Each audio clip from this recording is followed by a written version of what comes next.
बाढ़ क्या है? ये क्या है? हैं?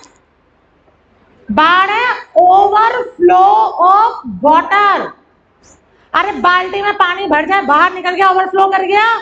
ऐसे नदी का पानी, झील का पानी ओवरफ्लो कर जाए तो वही क्या है? बाढ़। मेरठ में कहां आती है बाढ़? हस्तिनापुर। नदी का पानी ओवरफ्लो करता है। पर तुम्हारे दिमाग में पिक्चर बनी हुई है, जब तक मरेंगे नहीं, डूबेंगे नहीं, वो बाढ़ नहीं है, जब तक खबरों में नहीं आएगा। इधर देख के पढ़ाओ। मैं दिखनी चाहिए, बड़े सारे। समझ आया? हाँ।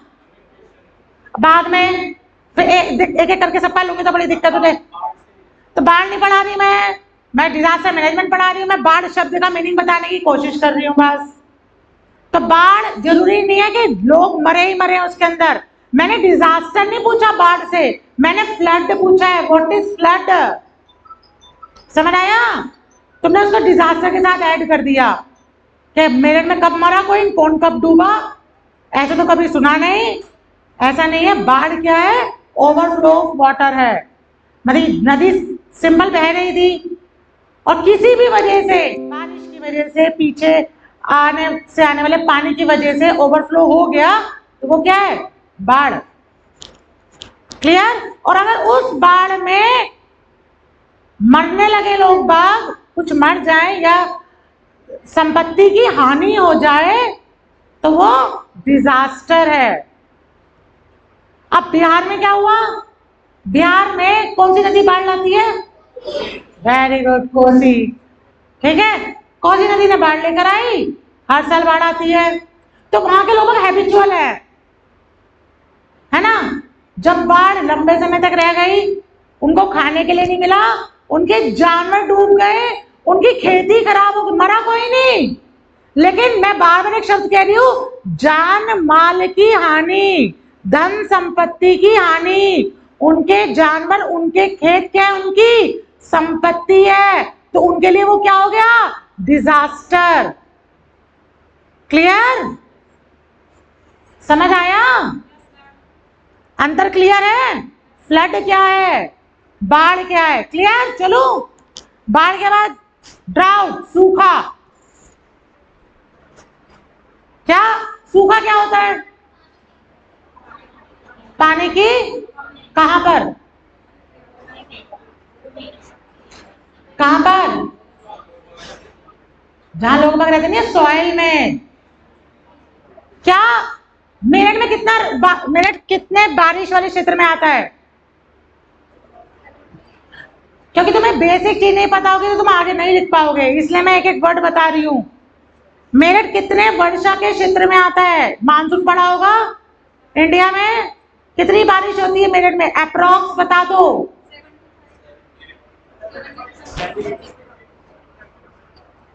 मेरठ में 50-55 से लेकर, मतलब यूपी पूरा 80-100 तक आता है, यूपी, वेस्ट यूपी।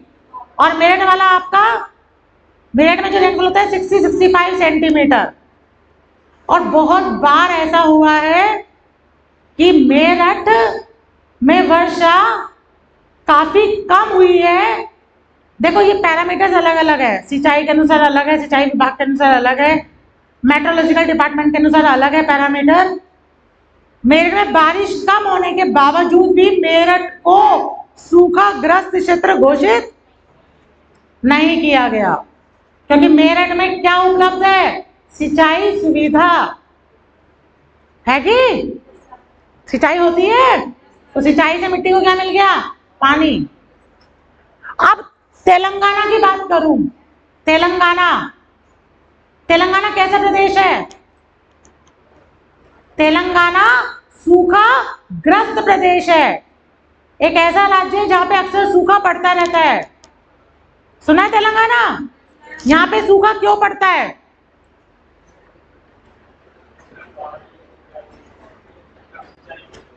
वहां सिंचाई नहीं होती और है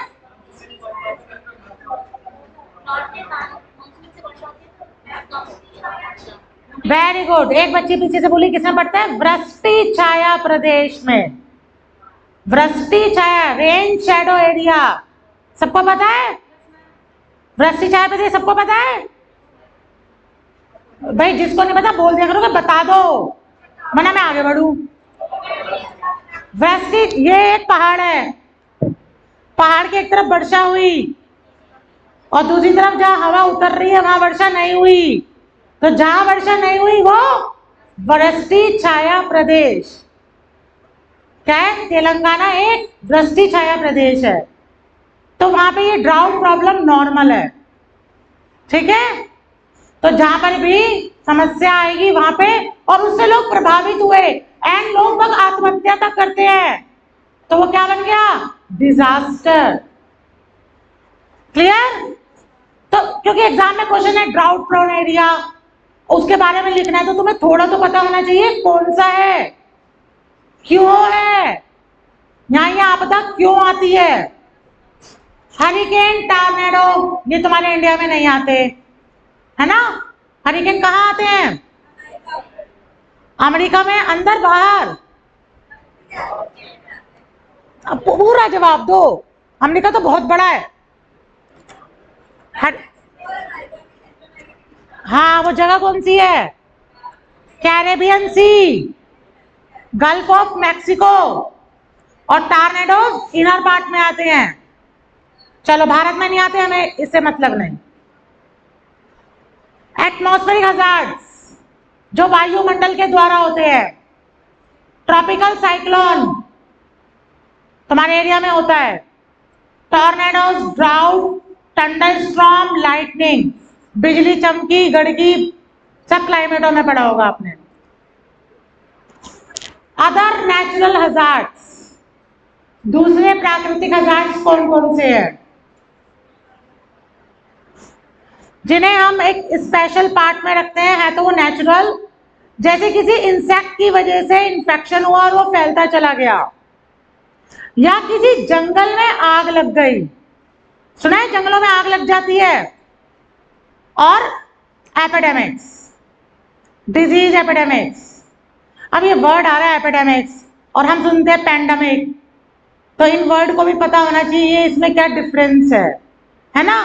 जिनको पता है बहुत अच्छा है, वरना मैं एक बार इसको क्लियर कर देती हूँ। एंडेमिक, ये ग्रीक वर्ड है जिसमें एन का मतलब है इन मतलब अंदर, डैमोज मतलब प्यूपिल, इसी से बना एंडेमिक। वो डिजीज जो किसी सोसाइटी में हो, पर्टिकुलर सोसाइटी में हो या देश में हो, यानी एक ही देश के लोगों को, एक ही समाज के लोगों को कोई डिजीज ग्रसित करी हुई है, उसे एंडेमिक कहते हैं। जैसे कुछ ट्राइब्स में या कुछ पर्टिकुलर एरिया में पैर सूजने की बीमारी हो जाती है किसी पर्टिकुलर एरिया के लोगों को, फाइलेरिया हो गया, या किसी पर्टिकुलर एरिया के लोगों को मलेरिया हो गया, डेंगू हो गया, तो सब किसमें आएंगे? एंडेमिक। क्लियर? कोई एक सोसाइटी भी हो सकती है और देश भी। एपिडेमिक, ये थोड़ा उससे बड़ा हो गया, मतलब इस सोसाइटी से बाहर के लोग, जिसमें एक बड़े नंबर पर लोग बाग प्रभावित हो जाते हैं। और ये जरूरी नहीं है कि डिजीज इन्फेक्शन वाली हो। अमेरिका में लोग बाग मोटे होते जा रहे हैं, एक समस्या बन गई है। बच्चे आज की डेट में हेल्दी हो रहे हैं क्योंकि वो आज की डेट में न्यूट्रिशियस फ्रूट फूड ना खा के क्या खाने लगे हैं? बर्गर, चाउमीन, है ना। तो एक समस्या हो गई है, एक एज ग्रुप में हो गई है, तो वो क्या हो गया? एपिडेमिक। और अभी क्या फैला हुआ है? पैंडेमिक। पान, पान मतलब ओल, जिसने पूरे विश्व को प्रभावित कर दिया। कई सारे देश इसकी चपेट में, लगभग सभी देश इसकी चपेट में आ गए, तो उसको हम लोग पैंडेमिक कहते हैं। तो बड़ी संख्या में विश्व के लोगों को प्रभावित करने वाला डिजास्टर क्या है? पैंडेमिक। कौन सा चल रहा है? कोरोना। इसलिए क्वेश्चन बनता है किस पे? कोरोना। क्लियर?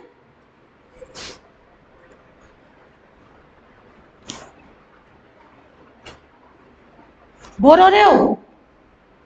नींद आ रही है? भारत, हम लोग इंडिया में रहते हैं। इंडिया में कौन कौन से डिजास्टर्स होते हैं? ये एग्जाम में क्वेश्चन आ सकता है। 57% पार्ट अर्थक्वेक जोन है। 57%, सॉरी, हाँ, अर्थक्वेक से रिलेटेड है पूरा, उसके साथ जुड़ा हुआ सारे जोन आ गए इसके अंदर। 12% सीवियर अर्थक्वेक, जहां बहुत भयानक भूकंप आता है। 68% ड्राउट यानी सूखा। 12% एरिया बाढ़। बाढ़ से रिलेटेड एक चीज बताती हूँ। हाँ, ओके, हेलो, अब सही है? बाढ़ से रिलेटेड एक चीज बताऊं कि बाढ़ में क्या होता है। अगर किसी राज्य में पानी निकासी नहीं बनी हो तो वहां पर थोड़ी सी एक्स्ट्रा रेनफॉल की वजह से भी बाढ़ आ जाती है। अभी पीछे ऐसा किसी राज्य में हुआ, जितनी रेनफॉल वहां होती थी उससे थोड़ी सी ज्यादा हो गई और वहां बाढ़ आ गई। कहाँ की बात कर रही हूं? मुंबई में तो आती है बारिश बहुत सारी। और बताओ,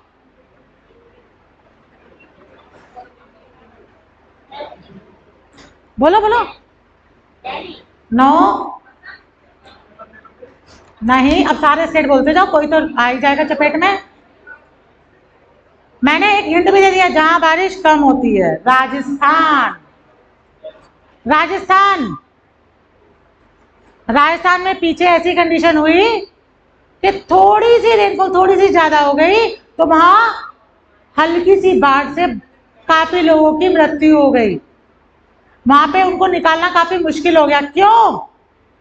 क्योंकि वहां पे आप कहो कि जैसे फॉर एग्जांपल मेरे यहाँ पे भूकंप आता रहता है तो मैं भूकंप से रिलेटेड मैनेजमेंट करके रखूंगी, और वहां पे पता है कि वहां बाढ़ नहीं आती तो वहां पे उस तरीके का मैनेजमेंट नहीं था। तो वही मैनेजमेंट आज हम सीख रहे हैं कि भैया कैसे कहाँ का मैनेजमेंट करके रखना है। तो वहां पे बाढ़ आई और कई सारे लोग उससे प्रभावित हुए, जान माल की हानि हुई, कई एरिया पानी में डूब गया। तो फ्लड, इसको भी फ्लड कहेंगे। जहां रेगुलर नहीं आया, ये परसेंटेज रेगुलर वाला है, जहां जो डिफाइन किया गया पूरा, वहां पे कभी कभार आती है। अच्छा, अभी आपने एक बच्चे ने बोला था मुंबई, बोला था। क्या मुझे कोई बता सकता है कि मुंबई में एक दिन वर्षा अत्यधिक होने का क्या कारण हो सकता है? एक दिन वर्षा से मतलब वर्षा को पूरे साल में रिकॉर्ड किया जाता है ना? पूरे साल की रिकॉर्ड की जाती है, तब कहते हैं कि यहाँ इतने सेंटीमीटर रेनफॉल हुआ। एक दिन की वर्षा को मिलीमीटर में रिकॉर्ड करते हैं, सेंटीमीटर में भी कर सकते हो। रेन गेज एक होता है इंस्ट्रूमेंट, उससे देखा जाता है ना? अब आपने कहा मुंबई में बारिश हुई, तो वो एक दिन का सबसे ज्यादा रिकॉर्ड जो बना, कहां बना? मुंबई में। तो क्या आपको इसका कारण पता है कि मुंबई में सर्वाधिक वर्षा क्यों हुई? आपने ईस्टर्ली जेट स्ट्रीम पढ़ी है? पूर्वा जेट प्रवाह पढ़ा है? क्या होता है पूर्वा जेट प्रवाह?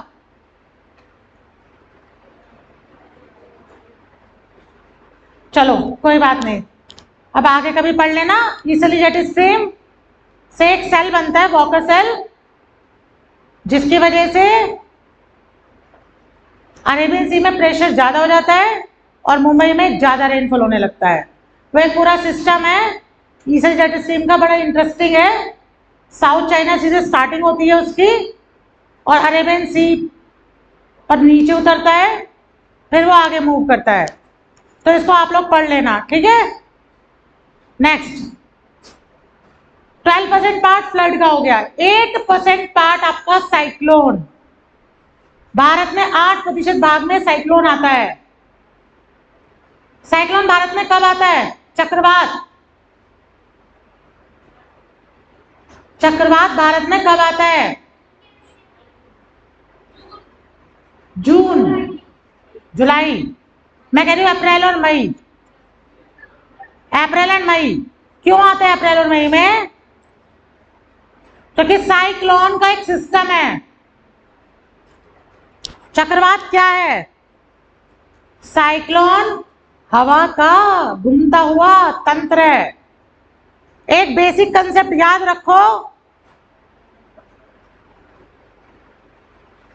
जब कभी भी दिन में तापमान बहुत ज्यादा हो जाए तो दबाव कम हो जाता है। टेम्परेचर हाई हो जाए, प्रेशर कम हो जाता है, और उस कम प्रेशर वाले एरिया को हाई प्रेशर से एयर फिल करने आती है। वो ही एयर बहुत तेजी से आती है, वही क्या है? चक्रवात। समझ आया?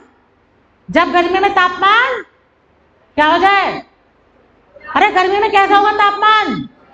ज्यादा, प्रेशर कम, एयर कहां से आएगी? हाई प्रेशर से लो प्रेशर, क्योंकि एयर हमेशा हाई प्रेशर से लो प्रेशर चलती है। समझ आया? इसको चक्रवात कहते हैं।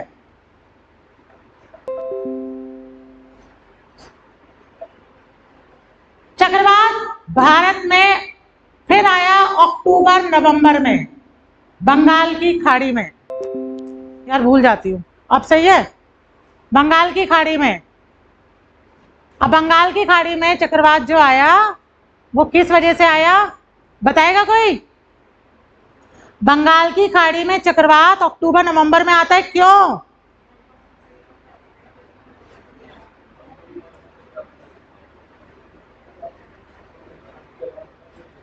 क्योंकि अक्टूबर नवंबर में बंगाल की खाड़ी गर्म होती है।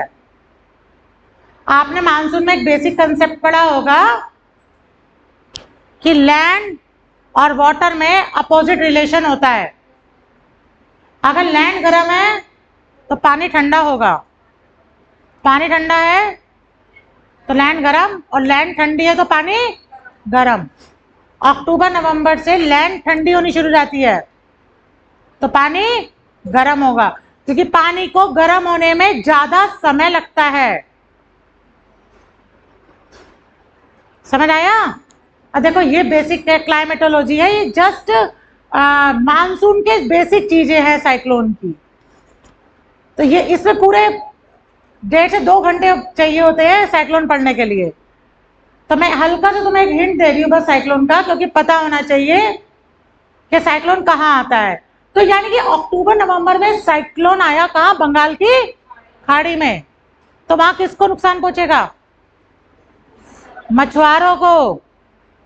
मछुआरों को पहुंचेगा, क्योंकि मेरा मैनेजमेंट जो है वो पूरा इसी पे बेस्ड है। जब तक आपको बेस नहीं पता होगा तो मैं आगे क्या पढ़ाऊंगी, इसलिए मैं तुम्हें वर्ड्स बताती जा रही हूं। तो आप क्लियर है इतनी बात कि मछुआरों को अक्टूबर नवंबर में। आप कहोगे जी देखो अक्टूबर नवंबर में हर साल साइक्लोन आता है, पर कभी कभी उसकी इंटेंसिटी ज्यादा होती है तो वो नोटिस कर लिया जाता है। समझे? नोटिस कर लिया जाता है, हर साल नोटिस नहीं होता, फिर उसका एक नाम डल जाता है। ठीक है? और ये आप एग्जाम देने जा रहे हो, पीछे सारे साइक्लोन्स के नाम पढ़ना कि कौन कौन से इंपॉर्टेंट साइक्लोन्स आए हैं इंडिया में। इस बार भी अरेबियन सी के इंपॉर्टेंट साइक्लोन है, उसके नाम पढ़ लेना। बंगाल की खाड़ी के इंपॉर्टेंट साइक्लोन है, उसके नाम पढ़ लेना। क्लियर? चलो तो बेटा ये उतार के बोल, मुझे कम सुनता है।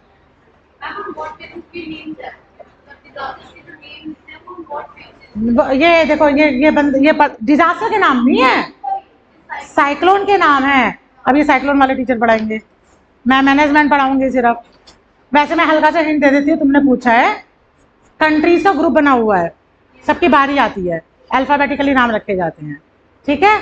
एग्जाम का क्वेश्चन कैसे बनता है, इस बार कौन कौन सा साइक्लोन आया। वो तुमसे ये नहीं पूछेगा कि प्रोसेस को कैसे नाम रखे जाते हैं, वो कहेगा कि अरेबियन सी में कौन सा साइक्लोन आया, इस साल कौन सा आया, लास्ट ईयर कौन सा आया था, इंपॉर्टेंट ईयर्स के, बे ऑफ बंगाल में कौन कौन से साइक्लोन्स आए, तो आपको नाम याद करने हैं, ठीक है। वो करंट वाले टीचर से पूछना नाम कौन कौन से हैं। चलो अच्छा, कुछ जगह पर एक बहुत ही भयानक कंडीशन है डिजास्टर की, और उसको हम लोग कहते हैं इंडस्ट्रियल एक्सीडेंट। इंडस्ट्रियल एक्सीडेंट कौन सी याद है? भोपाल गैस ट्रेजेडी, है ना। तो वो भी आप किस में रखोगे, आप इस किस में रखोगे, डिजास्टर में। क्लियर।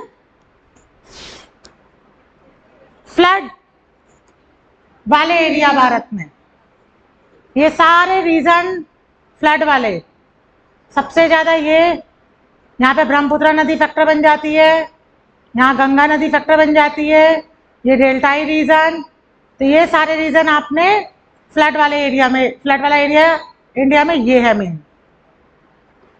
साइक्लोन का रीजन,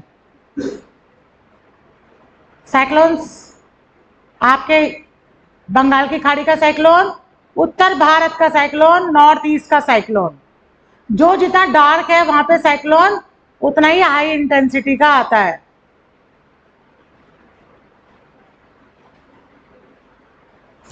अर्थक्वेक जोन कितने हैं? 5।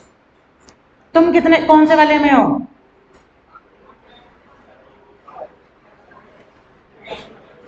अर्थक्वेक जोन कितने हैं? 5।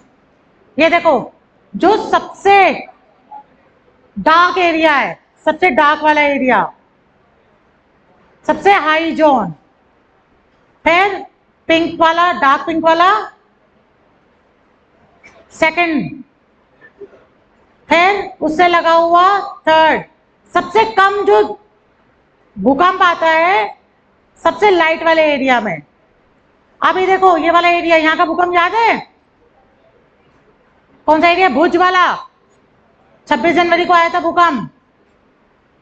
ये वाला भूकंप का एरिया सबसे भयानक।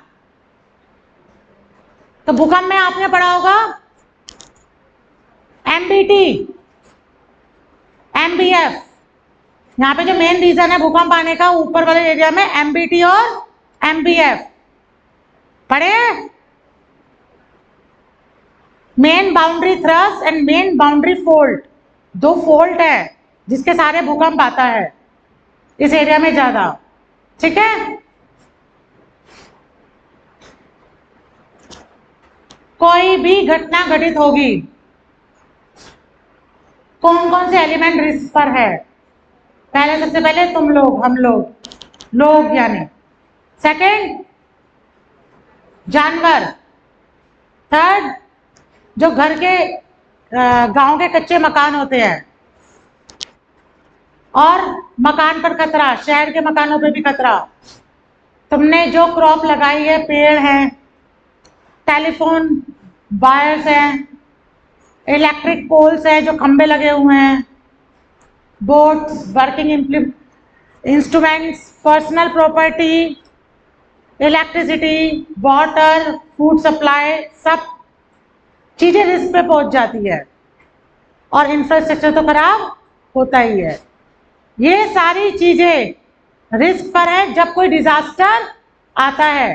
तो डिजास्टर में सिर्फ लोगों को हानि नहीं हो रही, डिजास्टर में जानवर को भी हो रही है, घर को भी हो रही है, पेड़ पौधों को भी हो रही है, और नाव को भी हो रही है, और सामान जो आ रहा था वो कैसे आएगा वो भी प्रभावित हो रहा है, और इंफ्रास्ट्रक्चर तो टूट ही रहा है।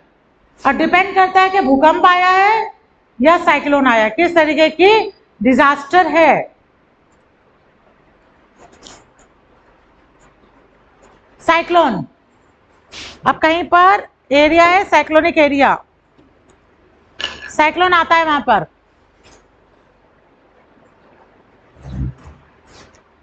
ऊपर है लिखा हुआ लेफ्ट हैंड साइड पर डैमेज पोटेंशियल, साइक्लोन कितना भयानक आया।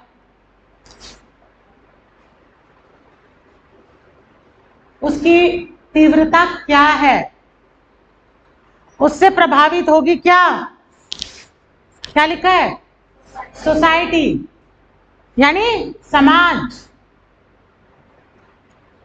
समाज में जो भी तत्व हैं, एलिमेंट एट रिस्क, रिस्क में तत्व जो पीछे पड़े हैं, हमने अभी जो पीछे देखे थे, वो सारे इससे प्रभावित होंगे। डिजास्टर कह रहे हैं, इसलिए लॉस और डैमेज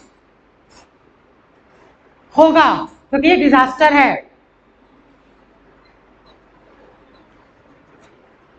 अब ये देखो, सोसाइटी, सोसाइटी में दो तरीके के लोग हैं, एक अमीर है और एक गरीब है।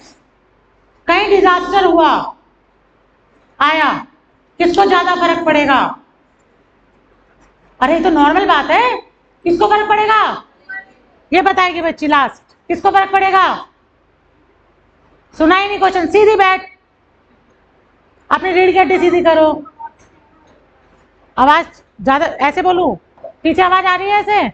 चलो, मुझे कोई दिक्कत नहीं, मेरी आवाज इतनी है। आ रही है? कहां तक आ रही है पीछे? कहां तक आ रही है पीछे? आ गई? ठीक है, अब सही है। पहले से बता देती, इधर बैठ जाती, सिर पे लग रहा है, सीट चेंज कर लेती। यहां पर आए हो आप, 1.5 घंटा दे रहे हो, 3 घंटे दे रहे हो, कम से कम जाके के तो पढ़ लो। ये टॉपिक है थोड़ा सा अजीब सा, लेकिन इतना भी अजीब नहीं कि तुम लोग सो रहे हो। कई 4-5 बच्चे तो लिटरली नींद में ही है बिल्कुल, और बीच में टोकना अच्छा नहीं लगता कि भाई खड़ा हो जा पढ़ ले, मर्जी हो पढ़ो। चल के लाइट किसमें चला था? चलो, तो समाज में दो तरीके के लोग हैं, अमीर और गरीब। साइक्लोन आया, किसको ज्यादा प्रभाव पड़ेगा? गरीब और अरे भाई, गरीब हो जाएगा। तुम लोग भी हद करते हो। गरीब पर प्रभाव पड़ेगा तो गरीब और नाश हो जाएगा उसका क्या चला जाएगा? क्या होता है उसके पास? प्रॉपर्टी। उसकी प्रॉपर्टी क्या होती है? कोठी, जानवर, उसकी क्रॉप। जानवर से पैसा कमा रहा है या क्रॉप से कमा रहा है या पेड़ लगाए हुए हैं, सब खत्म। तभी तो मैंने पहला क्या बताया था, एलिमेंट एट रिस्क। लोगों को प्रभाव पड़ेगा, इंफ्रास्ट्रक्चर पे प्रभाव पड़ेगा। What is the meaning of infrastructure? क्या होता है इंफ्रास्ट्रक्चर?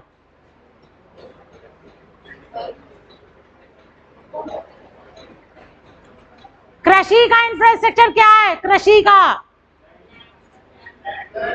अच्छा, और बस हो गया। लैंड, लेबर और कैपिटल।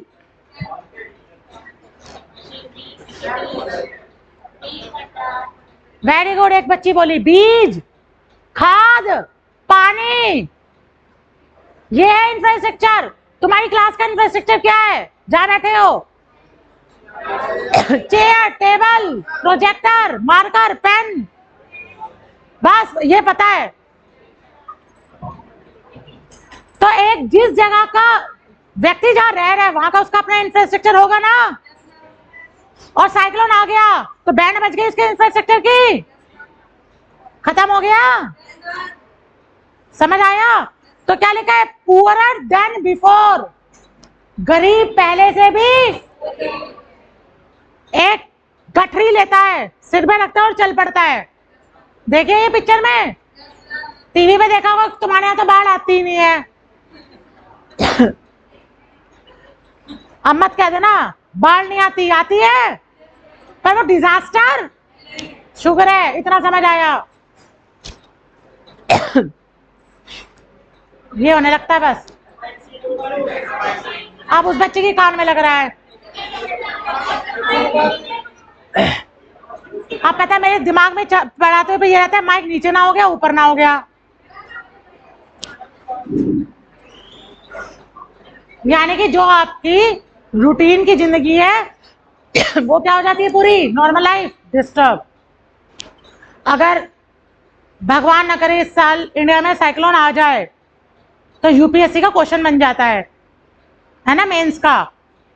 तो जैसे कोई डिजास्टर होता है तो हम कहते हैं यूपीएससी में आएगा, कोरोना यूपीएससी में आएगा। लास्ट ईयर आया बढ़िया तरीके से, अभी भी आ सकता है ना।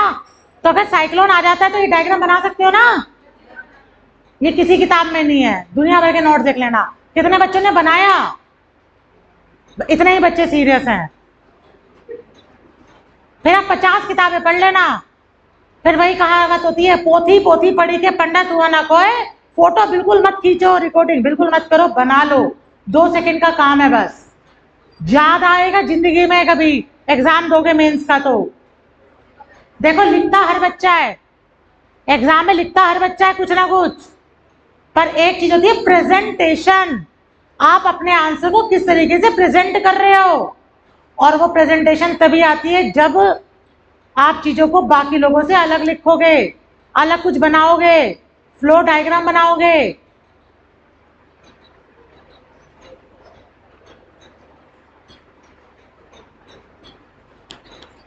दो दो चार चार वर्ड भी लिखते ना तो नोट्स तैयार हो जाते।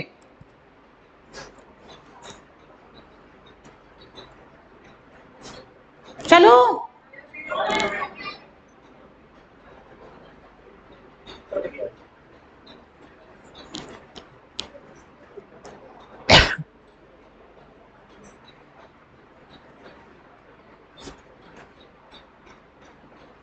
हिंदी में मैं बता चुकी हूं, डैमेज पोटेंशियल, यानी कि जो भी नुकसान हो रहा है उसकी तीव्रता कितनी है। साइक्लोन मतलब चक्रवात, सोसाइटी मतलब समाज, एलिमेंट एट रिस्क, नुकसान, गरीब और भी गरीब हो गया, सामान्य जिंदगी, विकास, सब रुक गए। चलो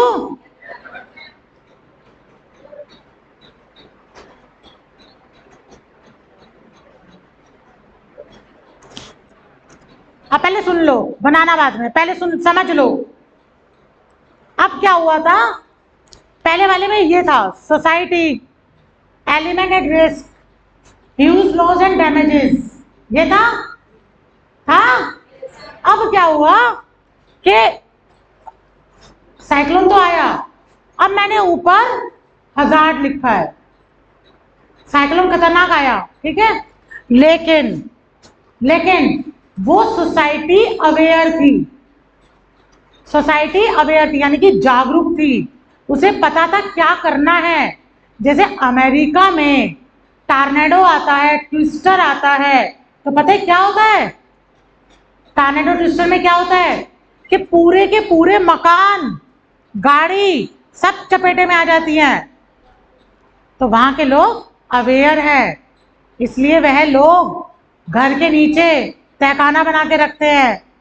साइक्लोन इज कमिंग, विजनार घुस गए नीचे, किसमें, तहखाने में, ऊपर से सब हट गया, जान तो बची है ना, क्योंकि वो लोग अवेयर हैं, जागरूक है।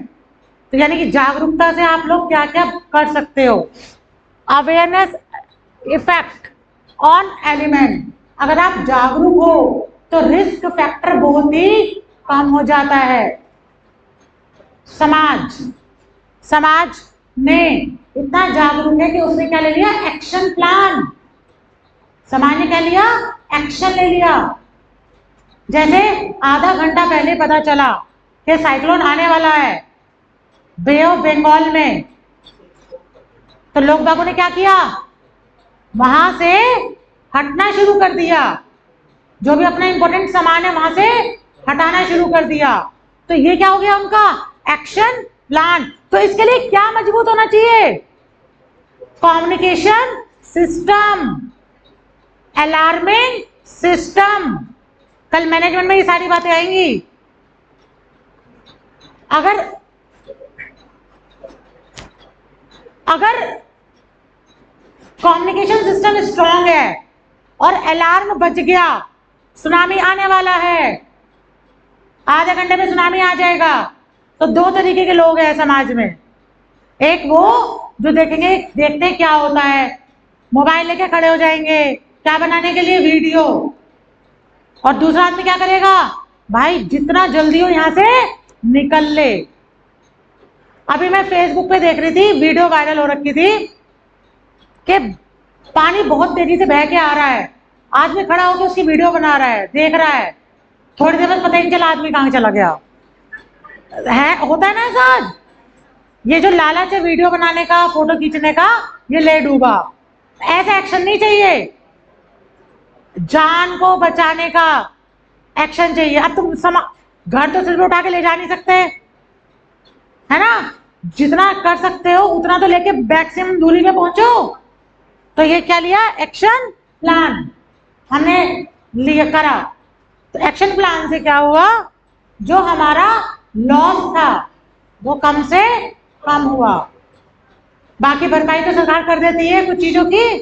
सबसे इंपॉर्टेंट क्या है, जान बचे सो लाखों पाए, है ना?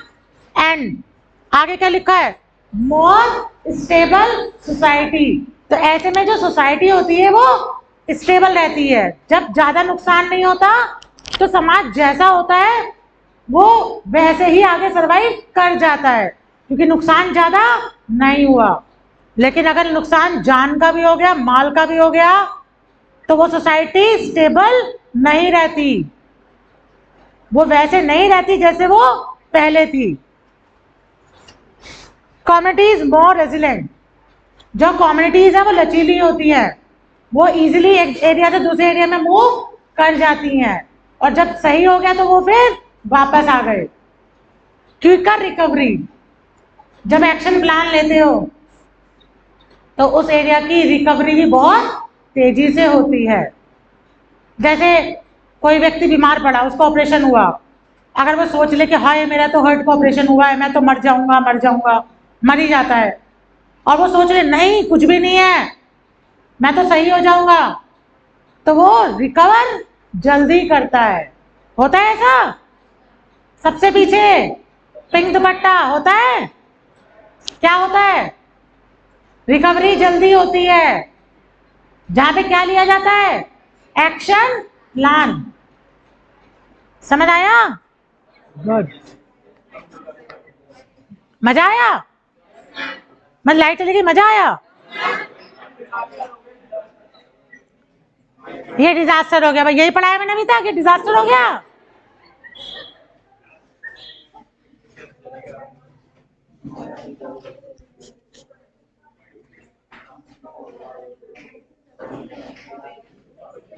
अब सुनो, कोई बात नहीं, इतना सुन सकते हो। अब डिजास्टर क्या है ये हमने देख लिया, है ना? अब बात आती है, what is the difference between disaster and disaster management. आपदा और आपदा प्रबंधन में क्या अंतर है? ये तुम्हें मैंने इतना सारा डायग्राम दिखाया, तब से मैं डिजास्टर बता रही हूं सारी चीजों से रिलेट करके। आपदा क्या है, जान माल की हानि हो गई, आपदा। और प्रबंधन हो गया मैनेजमेंट। मैनेजमेंट तो इंग्लिश शब्द हो गया, हाँ, बचाव कार्य। यानी कि अगर कोई चीज आ सकती है तो उसके लिए हम क्या क्या मैनेजमेंट कर सकते हैं। मुझे पता है इस जगह पर भूकंप आ सकता है, तो मैं क्या करूंगी, उस एरिया में ऐसी टीम गठित करूंगी कि अगर भूकंप आ जाए तो जल्दी से जल्दी उससे निकला जा सके, है ना? तो मैंने क्या करा, मैनेजमेंट। तुम्हारे घर में शादी होती है, वो तो गई शादी, ऐसे ही नहीं हो जाती शादी कहने पे। कितनी तैयारियां करते हो, हॉल बुक करते हो, बैंड वाला बुक करते हो, सारी चीजें बुक करते हैं, होते हैं। और ये क्या करते हो तुम लोग, मैनेज करते हो सब चीजों को। वो क्या है, शादी का मैनेजमेंट। अब कई बच्चे मुस्कुरा रहे हैं, होता है नहीं? अब तुम टीवी पे देखते होंगे हीरो हीरोइन की शादियां, वो और हाई फाई होती हैं, क्योंकि वो क्या रखते हैं? इवेंट प्लानर रखते हैं, उनका मैनेजमेंट काफी हाई लेवल का होता है, तो वो शादी भी हाई लेवल की होती है। तो यानी कि डिजास्टर आया, अगर आपका मैनेजमेंट अच्छा है तो उस डिजास्टर से आप बच सकते हो। तो everything depends upon the management. क्योंकि हम कुछ बेवकूफियां कर बैठते हैं लाइफ में। कैसी? आपने प्लेट टेक्टोनिक थ्योरी पढ़ी है ना? जिन्होंने पढ़ी है प्लेट टेक्टोनिक थ्योरी, उन्होंने पढ़ा होगा कि फोल्डेड माउंटेन कैसे बनते हैं। ठीक है, जब दो प्लेटें पास पास आती हैं, भारी वाली प्लेट नीचे चली जाती है, हल्की वाली ऊपर, दबाव बल काम करता है और फोल्डेड माउंटेन का फॉर्मेशन होता है। मैंने 1 घंटे की थ्योरी को तुम्हें 1 मिनट में बताया है। अब हमारे वर्ल्ड में सबसे ऊंचा पर्वत कौन सा है? ये तो सबको पता होगा, माउंट। कहाँ है? कहाँ है? ये भी धीमे आवाज है, सबको नहीं पता। नेपाल। वहीं क्यों है, भारत में क्यों नहीं है?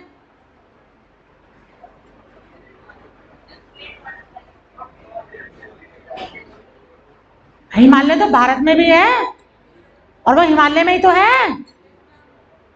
कौन से वाले हिमालय का भाग है वो? ग्रेटर हिमालय का। ग्रेटर हिमालय का इंडिया में नहीं है? तो माउंट एवरेस्ट नेपाल में ही क्यों है? क्योंकि जब दो प्लेटें टकरा रही थी तो सबसे ज्यादा जो फोर्स लगी वो नेपाल में लगी, इसलिए सबसे ऊंचा पार्ट कहाँ बना? नेपाल में बना। इसलिए माउंट एवरेस्ट कहाँ है? नेपाल में है। उल्टा याद किया करो, यहां ऐसा हुआ इसलिए यहां पे माउंट एवरेस्ट है। तुम कैसे याद करते हो? माउंट एवरेस्ट ऊंचा है और वो नेपाल में है। उसको कहते हैं फैक्चुअल स्टडी, और इसको कहते हैं कंसेप्चुअल, कि कंसेप्ट पता हो कि वहीं क्यों है। समझ आया? बैंगलोर और मेरठ में कौन पुराना है? बैंगलोर और हस्तिनापुर में कौन पुराना है? Hastinapur. It is a wrong answer. Bangalore is old because Bangalore is on plateau and Hastinapur is a plain part. समझे? चीजों को सुनो, समझो तो बोलो। इस तरीके से पढ़ा जाता है। सबसे पुराना लैंड पार्टी कौन सा है? प्लेटू, पठार, जिस पर बैंगलोर है। सबसे एंड में कौन बना? मैदान, जिसे मेरठ और हस्तिनापुर है। समझ गए? तो अब कौन पुराना हुआ? बैंगलोर। और सबसे नया कौन हुआ? हस्तिनापुर। तुम्हारी दिक्कत क्या है पूछ रही हूं मैं, ठीक है? और मैंने ऐसा बोला ऐतिहासिक क्रमानुसार लगाओ, बोला ऐसा मैंने कुछ नहीं ना? तो जब ऐतिहासिक नहीं बोला तो भैया नॉर्मल बताओ बनने की कंडीशन। समझ आया? हाँ, तो मैं कहाँ थी? कहा? बैंगलोर में पहुंच गए तुम लोग। प्लेट्स है ना? तो भूकंप वहां आया, तो भूकंप सॉरी, सबसे ऊंचा पर्वत नेपाल में बना। क्लियर? अब तुम मुझे बताओ, जहां पे प्लेटें टकराई और पूरे विश्व में सबसे ज्यादा फोर्स नेपाल में लगी, तो वो प्लेटें दोबारा भी तो टकरा सकती हैं। तो क्या वहां पे मनुष्य का बसाव होना चाहिए था? तुम एक ऑफिसर और तुमसे पूछा जा रहा है क्या ऐसी जगह पर बसाव होना चाहिए? होना चाहिए? नहीं। क्यों नहीं? क्योंकि ये घटना दोबारा हो सकती है। तो वहां पे बसाव हुआ तो ये गलत चीज हुई ना? तो कुछ पंगे हम खुद ही लेते हैं प्रकृति से। तो इसलिए हमारे को आज जरूरत है किसकी? डिजास्टर मैनेजमेंट की। मेरे यहाँ पे एक नॉर्मल टेम्परेचर रहता था, पर ग्लोबल वार्मिंग के चलते मैंने इसे कर दिया 45, ठीक है, 44-45 कर दिया, तो साइक्लोन तो आएगा। किसने बुलाया? मैंने। तो जब मैं ऐसी ऐसी चीजें करूंगी, तुम लोग भी शामिल हो, यानी मनुष्य जब ऐसे ऐसे कारनामे करेगा तो मैनेजमेंट तो करना पड़ेगा ना, कि उससे हानि कम से कम हो। तो बस हानि कम से कम हो, मनुष्य कम से कम मरे, कैसे बच सकते हैं, क्या कर सकते हैं, इसी को कहते हैं मैनेजमेंट। What is disaster? जहां जान माल की हानि हो गई वो डिजास्टर। मैनेजमेंट, उसको कम करने का प्रयास मैनेजमेंट है। कम कौन करेगा? सेंटर से लेकर पंचायत तक सब लोग लगेंगे कम करने में कल। समझ आया? मैनेजमेंट समझ आया? अब मैं तुम्हें कुछ पॉइंट पढ़ के सुना रही हूं, इसमें तो आएगा नहीं भैया, दोबारा लगाना पड़ेगा प्रोजेक्टर। किसी आपदा के खतरे तथा संभावना की रोकथाम करना, इट इज डिजास्टर या डिजास्टर मैनेजमेंट। Very good. किसी आपदा के जोखिम तथा इसकी तीव्रता तथा परिणामों का शमन अथवा न्यूनीकरण करना, यानी कि किसी भी तीव्रता को या उसके प्रभाव को कम से कम करना, इट इज डिजास्टर और मैनेजमेंट। Disaster management. किसी आपदा से निपटने के लिए तैयार रहना, डिजास्टर मैनेजमेंट। किसी आपदा की तीव्रता तथा इसके प्रभावों का आकलन करना, इवैल्यूएशन, इट इज डिजास्टर या मैनेजमेंट? मैनेजमेंट। ये मैनेजमेंट सारे काम मैनेजमेंट में आते हैं। फंसे हुए लोगों को निकालना, बचाव और राहत प्रदान करना, इट इज मैनेजमेंट। लोगों को वहां से हटाकर पुनर्वास करना, और जो चीजें टूट गई हैं उसका पुनर्निर्माण करना, ये सब क्या है? मैनेजमेंट। तो प्रीलिम्स का क्वेश्चन बनता है, आपदा प्रबंधन निम्नलिखित में से क्या है? ए बी सी डी, है ना? कहीं पर चक्रवात आ गया, 50 लोग मर गए, इट इज प्रबंधन और आपदा। आपदा। क्लियर? क्लियर? आज तुम्हें समझ आ गया what is the difference between disaster and disaster management. तो मुझे अब क्या करना है? मेन जोर किसको देना है? मैनेजमेंट। ठीक है? अच्छा, जाते जाते एक क्वेश्चन पूछती जाऊं। हाँ, टाइम हो गया मेरा। जो आप बोलते हो रिक्टर स्केल, इतने रिक्टर का भूकंप आया, ये क्या है? हाँ, मैं कहूँ व्हाट इज इंटेंसिटी?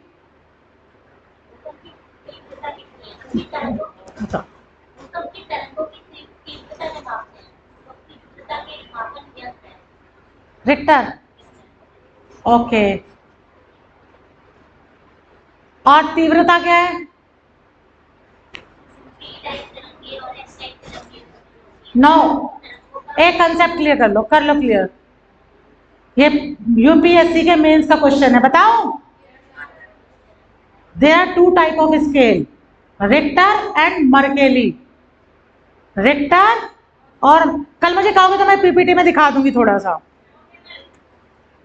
ठीक है? रिक्टर स्केल में पता चलता है कितने रिक्टर। रिक्टर का मतलब है नीचे से जो ऊर्जा आ रही है वो कितनी है, उसको मापना, यानी मैग्नीट्यूड, मेजरमेंट ऑफ मैग्नीट्यूड, वो रिक्टर स्केल होता है।